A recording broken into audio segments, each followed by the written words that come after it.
నమస్తే, నేను మీ Bobby Vardhan. BVC voice channel సమర్పిస్తున్న కామెంటరీ బాక్సులకి మిమ్మల్ని అందరినీ ఆహ్వానిస్తున్నాను. ఇవాళ ఇంకొక ముఖ్యమైన అంశం, అంటే దేశం మొత్తాన్ని ఊపేస్తున్న, ఆ మాటకొస్తే విదేశాల్లో సైతం ప్రకంపనలు సృష్టిస్తున్న ఒక అంశానికి సంబంధించిన విశ్లేషణ మనం ఇవాళ చేద్దాం. అదానీ ప్రపంచ కుబేరుడు, ఆసియా ఖండంలో రెండో వ్యక్తిగా, భారతదేశంలో మొదటి కుబేరుడిగా పేరుగాంచిన వ్యక్తి, అనేక సంస్థలకు అధిపతి, లక్షల కోట్ల రూపాయలకు అధిపతి, రకరకాల వ్యాపారాల ద్వారా ఈ ఆస్తినంతా సంపాదించి, ఆఫ్కోర్స్ అందులో బ్యాంకు రుణాలు కూడా చాలా ఉన్నాయి.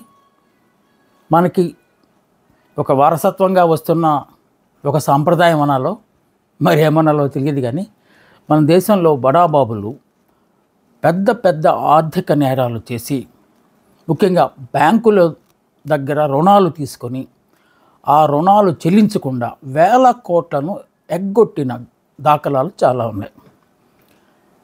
అలాంటి వాళ్ళందరూ ఇక్కడ చర్యలు మొదలవగానే విదేశాలకు పారిపోవటం అనేది పరిపాటిగా మారిపోయింది.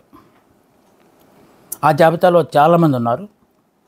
అంటే ఇప్పుడు అది అప్రస్తుతంగా భావించి దాని గురించి నేను మాట్లాడట్లేదు. ఈ లక్షల కోట్లకు అధిపతి అయిన అదానీ గుజరాత్ రాష్ట్రానికి చెందినవాడు. చాలామంది చెప్తుండేది ఏంటంటే అమిత్ షాకు, సాక్షాత్తు ప్రధాని మోడీకి అత్యంత సన్నిహితుడు అని. అందువలనేమో వారి వ్యాపార సామ్రాజ్యం విస్తరణ అంచెలంచెలుగా ఎదుగుతోంది. ఇప్పుడు వచ్చిన చిక్కు ఏంటంటే అదానికి సోలార్ ఎనర్జీ పవర్ ప్రాజెక్టులు ఉన్నాయి. ప్రపంచంలో చాలా చోట్ల ఆయన ఈ వ్యాపారం చేస్తున్నారు. ఇప్పుడు అది ఎకో ఫ్రెండ్లీ వాతావరణాన్ని సృష్టించడానికి ఎక్కువ దేశాలు, మన దేశంతో సహా చాలా దేశాలు ప్రపంచంలో సౌరశక్తి మీదే ఆధారపడాలని నిర్ణయాలు తీసుకుని, తద్వారా వాతావరణ సమతౌల్యాన్ని కాపాడాలనేది ఒక ప్రధానమైన ఉద్దేశం. అందులో భాగంగానే మన దేశానికి సంబంధించి solar energy corporation of India, దాన్ని మనం సెకీ అంటాం. అది ఆ సంస్థ కేంద్ర ప్రభుత్వ సంస్థ దేశంలో అన్ని రాష్ట్రాలకు అవసరమైన సోలార్ ఎనర్జీని, అంటే సౌర విద్యుత్తుని సరఫరా చేసే బాధ్యతను తీసుకుంటుంది. అంటే తనే ఉత్పత్తి చేస్తాను కాదు, రకరకాల వ్యాపారులను టెండర్ల ద్వారా, బిడ్ల ద్వారా ఆహ్వానించి ఎవరైతే అత్యంత చౌకగా ఈ విద్యుత్తును సరఫరా చేస్తారో వారికి ఆ టెండర్లు ఇవ్వటం అనేది ఆనవాయితీ. అలాంటిదే జరిగింది మన దేశంలో కూడా. గత ఏడాది 12 గిగావాట్స్ విద్యుత్తు కోసం సెకీ టెండర్లు ఆహ్వానించింది. ఎప్పట్లాగానే అదానీ ఎనర్జీ కార్పొరేషన్ వాళ్ళు కూడా దానికి టెండర్ వేశారు. మరో అమెరికన్ బేస్డ్ సంస్థ కూడా, అజూర్ అనే సంస్థ కూడా బిడ్స్ వేసింది. మొత్తం 12 గిగావాట్స్ సౌర విద్యుత్తు కావాలని వేసిన ఈ టెండర్లకు 8 గిగావాట్స్ అదానీ దక్కించుకున్నారు. 4 గిగావాట్స్ అమెరికా కేంద్రంగా పనిచేస్తున్న అజూర్ అనే సంస్థ సంపాదించుకున్నది. మరి ఇప్పుడు వివాదం ఏంటి? ఈ మధ్యకాలంలో మీడియాలో, ఆ మాటకు వస్తే పార్లమెంట్లో కూడా ప్రకంపనలు సృష్టిస్తూ, అమెరికా మీడియాలో కూడా పుంఖానుపుంఖాలుగా వార్తలు వస్తున్న దానికి ప్రధాన కారణం ఏంటి? 4 రాష్ట్రాలకు సంబంధించి ఆంధ్రప్రదేశ్, తమిళనాడు, ఒరిస్సా, జార్ఖండ్ అనుకుంటా, ఈ 4 రాష్ట్రాలకు సంబంధించిన విద్యుత్ అవసరాలు తీర్చేందుకు సెకీ వెలువరించిన టెండర్కు ఆకర్షితులై అదానీ అండ్ అజూర్ కంపెనీలు టెండర్లు వేస్తే వాళ్ళకి వాళ్ళకి ఖరారు చేశారు.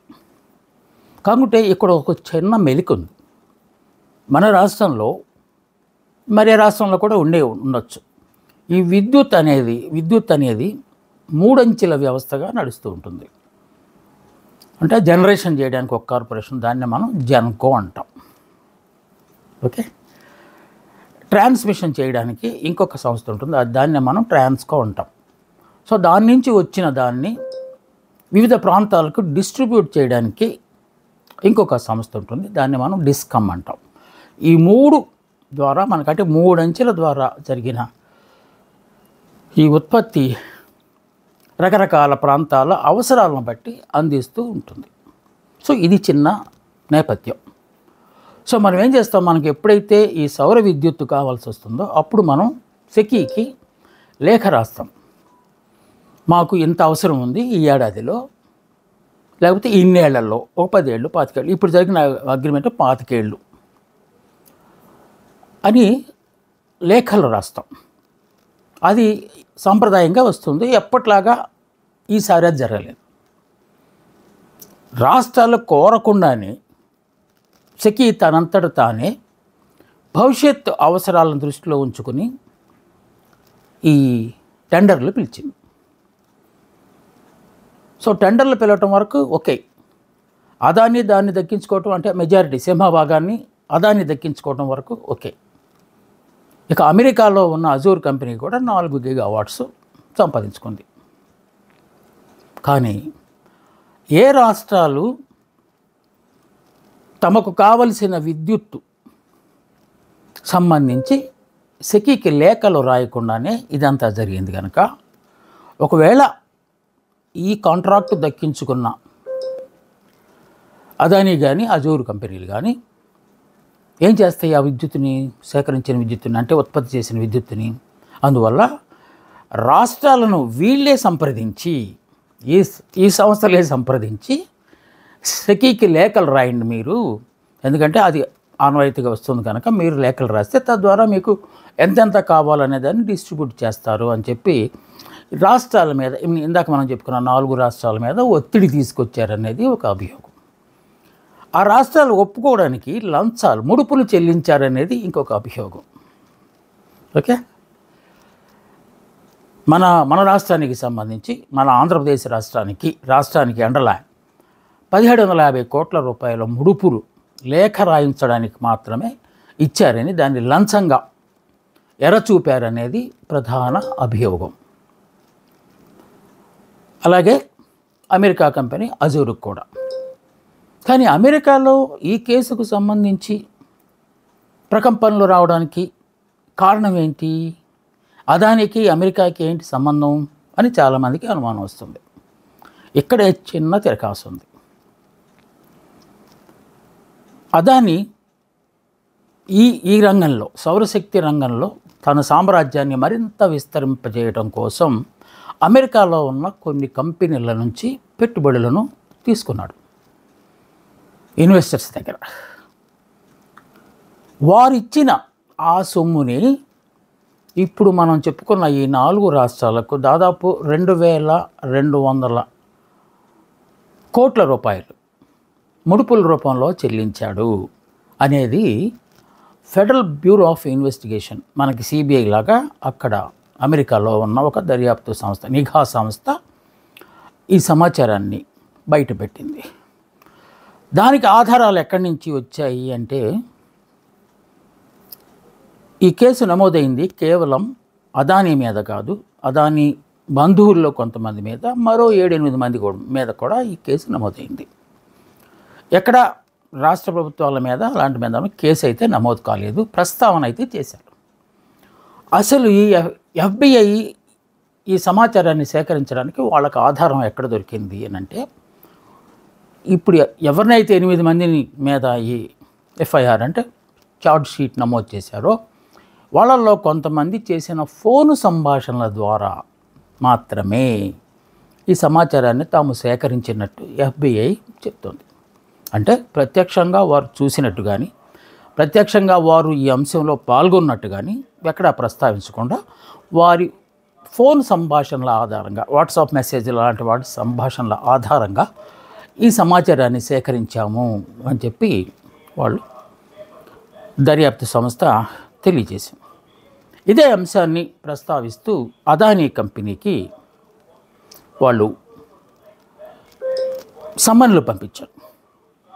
మీ మీద ఎలాంటి అభియోగం వచ్చింది, మా దేశంలో సేకరించిన పెట్టుబడులు తీసుకెళ్ళి మీ దేశంలో ఉన్న కొన్ని రాష్ట్రాలకు మీరు లంచాలుగా ఇచ్చి తద్వారా మీరు మీ సౌరశక్తిని అమ్ముకోవడానికి చూస్తున్నారు, మీ మీద యాక్షన్ ఎందుకు తీసుకోకూడదు అని చెప్పి వాళ్ళు ఒక కంప్లైంట్ రైజ్ చేసి పంపించారు. అక్కడ జ్యుడిషియల్ సిస్టమ్ చాలా గమ్మత్తుగా ఉంటుంది.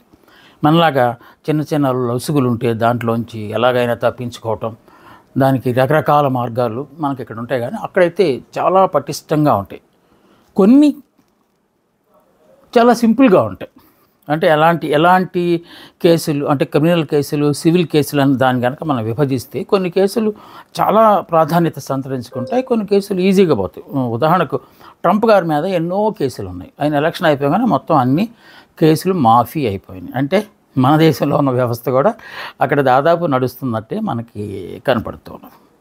అదాని అంత కుబేరుడు అవడానికి ప్రపంచ స్థాయిలో, అది ఇప్పుడైతే స్కామ్గా మనం చెప్పుకుంటున్నాం, ప్రపంచ స్థాయిలో వ్యాపార సామ్రాజ్యాన్ని సుస్థిరపరచుకోవడానికి ఏ మార్గాల్లో అతను డబ్బులు ఆర్జిస్తున్నాడు అంటే అతనికి చాలా కంపెనీలు, ఇది ఒకటే కాదు, సౌరశక్తి గురించే కాదు, లక్షల కోట్ల విలువ చేసే అదానీ ఎనర్జీ గ్రూప్ ఒకటి ఉన్నది, అలాగే అదానీ గ్రీన్ ఎనర్జీ గ్రూప్ ఇంకోటి ఉన్నది, అదానీ పోర్ట్స్ అండ్ ఎస్సీజెడ్స్ దేన్ని వదల ఆయన అది కూడా ఉందానికి, అదానీ గ్యాస్ ఒకటి ఉంది, ఇప్పుడు అదానీ మీడియా కూడా ఉంది. ఎందుకంటే ఈ పెట్టుబడిదారులు కొత్తగా ఎంచుకున్న ఒక మార్గం ఏంటంటే వారు చేసిన తప్పిదాలు కానీ అవకతవకలను కానీ వేరే మీడియా విమర్శిస్తుంది కనుక, సో మీడియానే మన చేతిలో పెట్టుకుంటే మనకి రక్షణ కవచంలాగా మీడియా పనిచేస్తుంది అనే ఒక ఉద్దేశంతో వీళ్ళు మీడియానే ఉద్ధరిస్తామని కాదు, ఎంతో సశీలతగా నిజాయితీగా నిబద్ధతగా పనిచేస్తున్న ఎన్డీటీవీ, ప్రణయరాయ్ ఆధ్వర్యంలో ఎన్డీటీవీని వాళ్ళు కైంకర్యం చేసుకున్నారు. దానికి రకరకాలు జరిగారు, మనం ఆ నేపథ్యం గురించి అప్రస్తుతం. సో దాంట్లో ఉన్న అన్ని ఛానల్స్, అది బిజినెస్ ఛానల్ కావచ్చు, న్యూస్ ఛానల్ కావచ్చు, అన్నిటినీ స్వాధీనం చేసేసుకుని అది కూడా అంటే మీడియా రంగంలో కూడా అదాని రంగప్రవేశం చేశారు. సో మీడియా తన దగ్గర ఉందంటే ఎవరైనా కొంచెం జాగ్రత్తగా ఉంటారు. అది బ్యాంకులు కావచ్చు, లేకపోతే ప్రభుత్వం కావచ్చు, కొంచెం జాగ్రత్తగా ఉంటారు. ఎందుకంటే ఆయన చేతిలో ఒక పెద్ద మీడియా సంస్థ ఉంది కనుక తనను తాను కాపాడుకోగలడు, ఎదుటి వాళ్ళ మీద విమర్శలు కూడా చేయించగలడు. అందువల్ల ఎందుకైనా మంచిదని అదానితో చాలా జాగ్రత్తగా ఉండటం అనేది. ఇంకా ఈ సంస్థల ద్వారా ఆర్జిస్తున్న సొమ్మే కాకుండా బ్యాంకుల ద్వారా చాలా రుణాలు తీసుకుని, ముఖ్యంగా పంజాబ్ నేషనల్ బ్యాంక్ లాంటి దాంట్ దగ్గర రుణాలు తీసుకొని దానికి కూడా ఆయన రకరకాల మార్గాల్లో పెట్టుబడులుగా పెడుతూ వచ్చాడు. ఈ విజయ్ మాల్యా మనకు తెలిసిందే, కింగ్ ఫిషర్ మూసేసి మరి అక్కడికి వెళ్ళిపోయి అత్యంత జలసా జీవితం ఇంగ్లాండ్లో గడుపుతున్నాడు. సో నీరవ్ మోడీ ఆవిడ ఒక వజ్రాల వ్యాపారి, అతను వెళ్ళాడు. తన చుట్టాల్లో ఇంకా చాలామంది వెళ్ళిపోయారు. ఎంత దారుణం అంటే వారి మీద కేసు నమోదైంది, వాళ్ళని అరెస్ట్ చేయబోతున్నారు అనే సమాచారం వారం రోజుల ముందుగానే వాళ్ళకి తెలియడంతో ఎంచక్కా చెక్కేశారు. సో అంటే వాళ్ళ వ్యవస్థ ఎంత పటిష్టంగా ఉంటుందో మనం అర్థం చేసుకోవచ్చు. అంటే ఎవరైతే శిక్షించబోతున్నారో ఆ రంగంలోనే వాళ్ళకి తెలిసిన వాళ్ళు ఉన్నారు. అందువల్ల ఆ సమాచారం లీక్ అవ్వడంతో అతను వారం రోజుల ముందు అక్కడికి వెళ్ళిపోయారు. వాళ్ళ మేనమామను కూడా తీసుకుని వెళ్ళిపోయారు. అలా చాలామంది మన దేశం నుంచి విదేశాల్లో దాక్కున్నారు, ఎక్కువ మంది ఇంగ్లాండ్లో దాక్కున్నారు. సో ఆయా దేశాల చట్టాల ప్రకారం వాళ్ళని మనం ప్రాసిక్యూట్ చేయాలంటే చాలా అడ్డంకులు ఉంటాయి.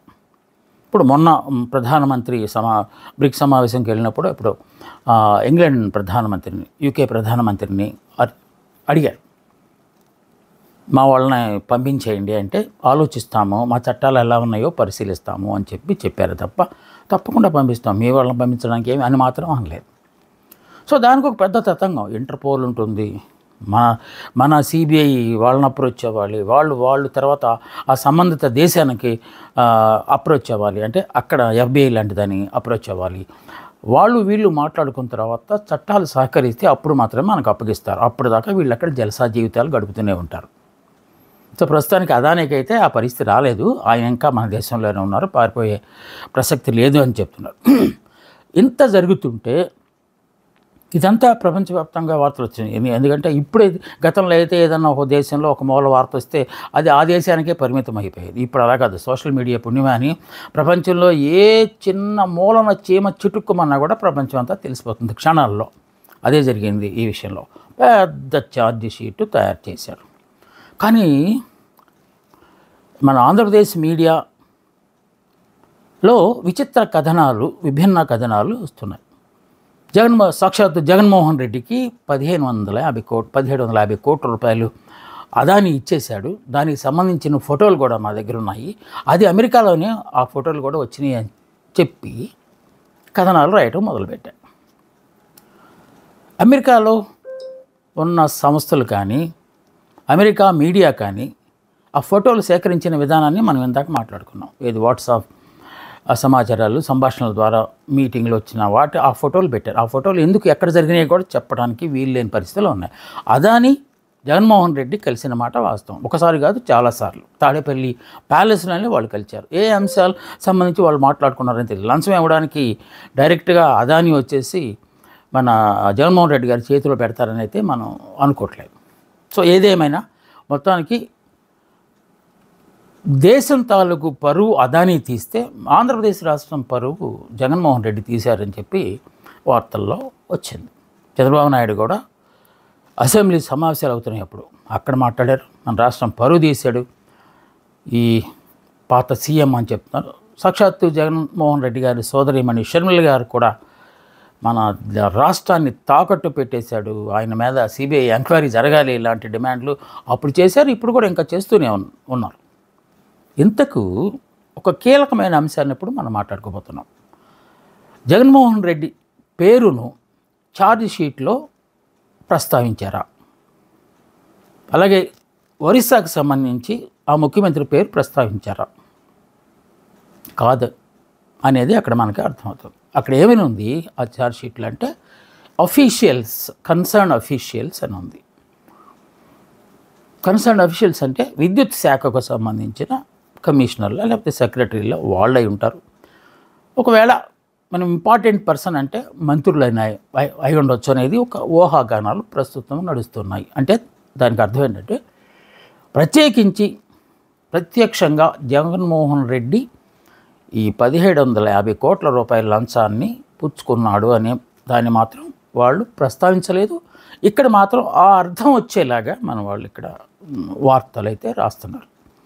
అది చాలా ఇదంతా ఉంటే ఎప్పట్లాగానే అదాని ఇదంతా బోగస్, బేస్లెస్, ఈ విమర్శలు కావాలనే చేస్తున్నారు తప్ప అందులో వాస్తవాలు ఏమీ లేవు, మా సంస్థ ఎవరికీ లంచాలు ఇవ్వలేదు అని చెప్పి అదాని గ్రూపు ఖండన వెంటనే ఇచ్చేసింది. ఇక జగన్మోహన్ రెడ్డి స్వయంగా ఇవ్వకపోయినా జగన్మోహన్ రెడ్డి తాలూకు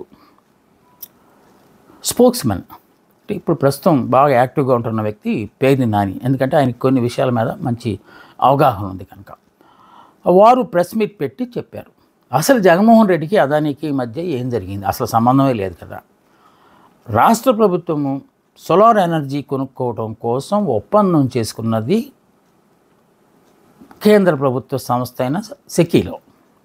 అలాంటప్పుడు జగన్మోహన్ రెడ్డి ప్రస్తావన ఎందుకు వస్తుంది? అసలు ఈ రాష్ట్ర ప్రభుత్వము, ఆంధ్రప్రదేశ్ రాష్ట్ర ప్రభుత్వం సెకీ అనే సంస్థకి ఇచ్చింది. అంటే కేంద్ర ప్రభుత్వ సంస్థలు లంచాలు తీసుకుంటాయా, పైగా రాష్ట్రాల నుంచి తీసుకుంటాయా అనే ఒక కొత్త విచిత్రమైన వాదనను వీరు తీసుకొచ్చారు.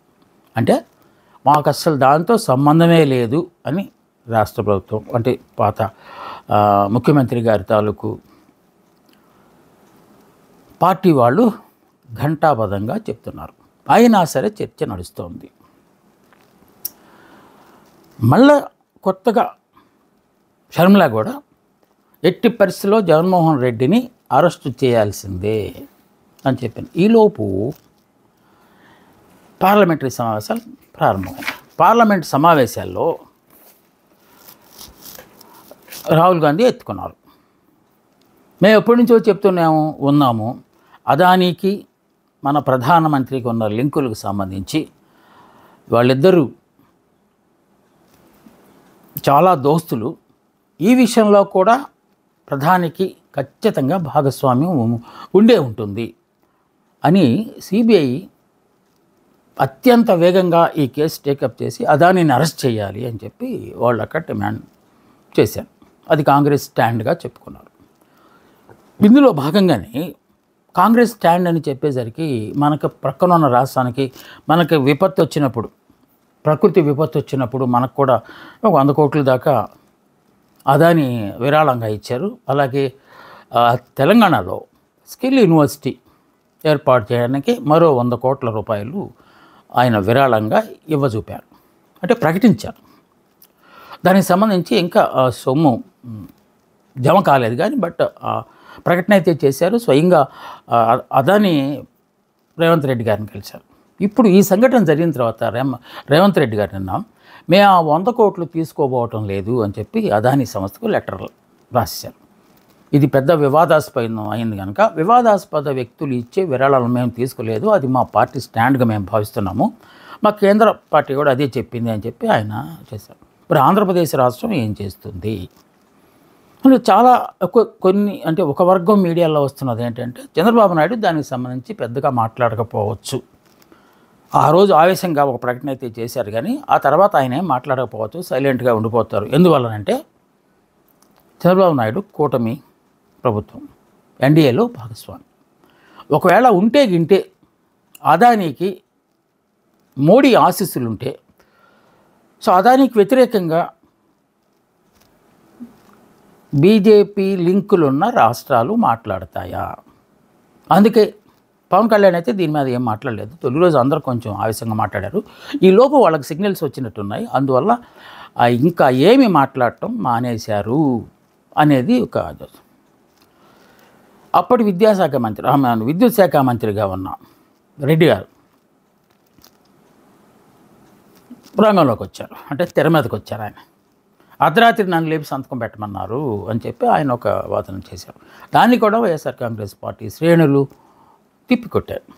అంత మీరు స్పెయిన్లెస్గా ఉన్నారా, అంత బానిసగా మీరు పనిచేశారా, మీరు ఏదో పెద్ద మీ వ్యక్తిత్వం ఉన్నవాడిని, నీతి నిజాయితీ ఉన్నవాడిని అని చెప్తారు కదా, మీరు అర్ధరాత్రి లేపి సంతకం పెట్టేయండి అంటే అదేంటో చదవకుండా సంతకం పెట్టేస్తారా అని చెప్పి హేళన చేస్తూ ఈ చెవిరెడ్డి భాస్కర్ రెడ్డి అలాంటి వాళ్ళందరూ అతనికి సమాధానం ఇచ్చే ప్రయత్నం చేశారు.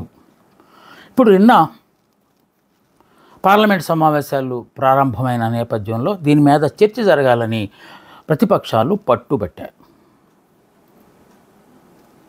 సహజమే, ఎందుకంటే అది ఇప్పుడు నేషనల్ న్యూస్ కాదు, అది ఇంటర్నేషనల్ న్యూస్ అయింది. అలాంటి వార్త మీద తప్పనిసరిగా ప్రభుత్వం సమాధానం చెప్పాల్సి ఉంది.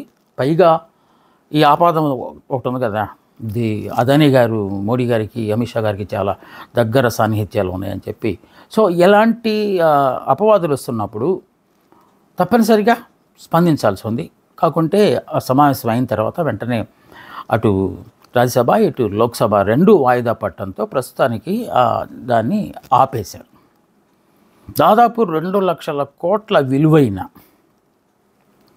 ఈ కాంట్రాక్ట్ని సంపాదించడం కోసం అదానీ ఒక 10% అంటే 2,30,000 కోట్ల రూపాయలు ముడుపులు అంటే లంచాల రూపేణా ఇవ్వడం అనేది వాస్తవమేనా? దానికి ఏమైనా ఆధారాలు ఉన్నాయా? కానీ అమెరికా చెప్పింది ఏంటంటే లంచాలు ఇచ్చిన అంశాన్ని వాళ్ళంత ప్రముఖంగా మాట్లాడలేదు. వాళ్ళు అన్నది ఏంటంటే మీ సామ్రాజ్యాన్ని పెట్టుకోవడం కోసం మా